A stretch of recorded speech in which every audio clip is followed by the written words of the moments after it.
তাল গাছ লাগান না একেবারে আপনি না খান আপনার পোলাবান তো বেশি খাও কি কন কোনদিন কল্পনা করছিলেন এই মিয়া কোনদিন কল্পনা করছিলেন এই জিনিস এইভাবে বিক্রি হবো হ্যাঁ ভাই তাল গাছ যদি মর দাও তাও লাভ কি কন ওটাতে আরেক জিনিস বানা ওটা নাই কইলাম খাইলাম না আহামরি জিনিসটা কি গো কিন্তু না দেন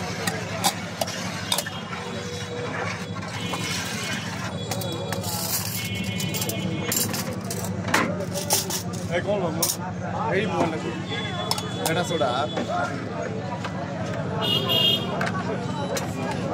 এই মামু সবারে ডাক দিলাম না যা খিলাই দিলাম না আল্লাহ কই বাদ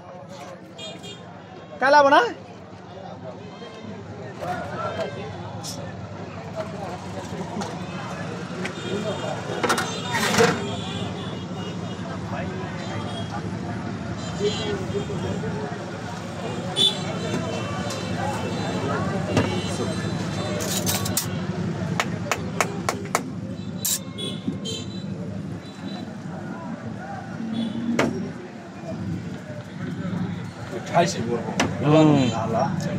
নড়বের নাই